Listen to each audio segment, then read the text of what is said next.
akin namang ilalapag ang kaniyang kamay sa dagat at ang kaniyang kanan ay sa mga ilog.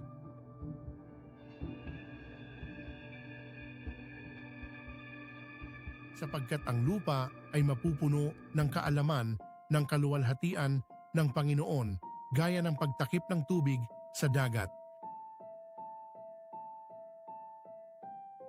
Kung magkagayoy lulukso ang pilay na parang usa at ang dila ng pipi ay aawit, sapagkat sa ilang ay bubukal ang tubig at magkakailog sa ilang.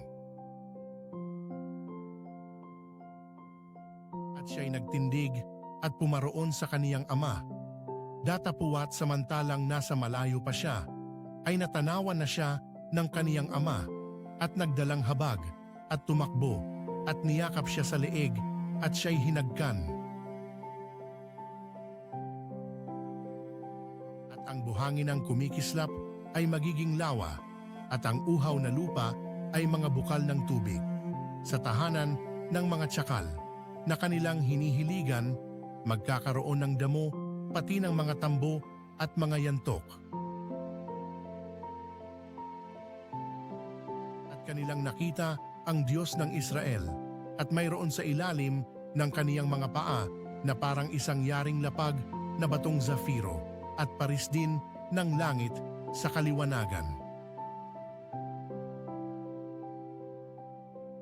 O Panginoon, aming Panginoon, pagkarilag ng iyong pangalan sa buong lupa na siyang naglagay ng inyong kaluwalhatian sa mga langit. At ang buhangin ng kumikislap ay magiging lawa at ang uhaw na lupa ay mga bukal ng tubig sa tahanan ng mga tsakal na kanilang hinihiligan, magkakaroon ng damo pati ng mga tambo at mga yantok. At nangyari, samantalang kanilang inililibing ang isang lalaki na, narito, kanilang natanaw ang isang pulutong at kanilang inihagis ang lalaki sa libingan ni Eliseo. At pagkasagi ng tao ng mga buto ni Eliseo, siya'y nabuhay uli at tumayo sa kanyang mga paa. Ang mga bulaklak ay namumukadkad sa lupa. Ang panahon ng pag-aawitan ng mga ibon ay dumarating at ang tinig ng bato-bato ay naririnig sa ating lupain. Datapuwat ng gabi Na ay binuksan ng isang anghel ng Panginoon ang mga pintuan ng bilangguan at sila'y inilabas at sinabi, magpagpag ka ng alabok. Ikaw ay bumangon, umupo ka sa iyong luklukan. O Jerusalem, magkalag ka ng mga tali ng iyong leeg. O bihag na anak na babae ng Sion.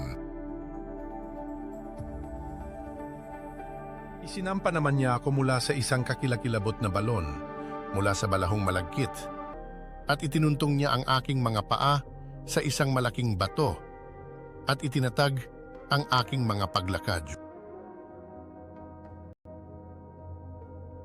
kanyang pinahihiga ako sa sariwang pastulan. Pinapatnubayan niya ako sa siping ng mga tubig na pahingahan.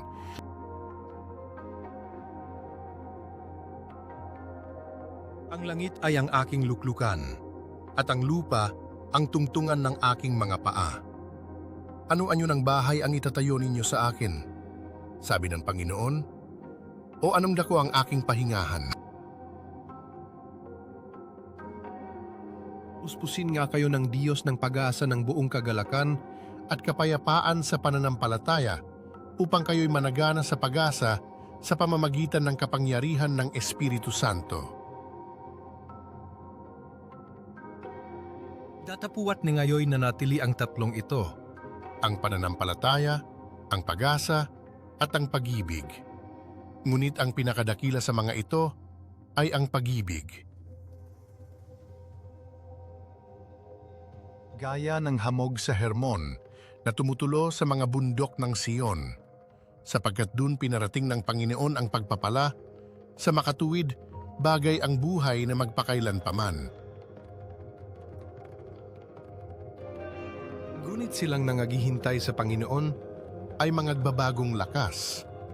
Sila'y paiilang lang na may mga pakpak na parang mga agwila. Sila'y magsisitakbo at hindi mga papagod. Sila'y magsisilakad at hindi manganghihina. ang ilang at ang tuyong lupa ay sasaya, at ang ilang ay magagalak at mamumulaklak na gaya ng rosa.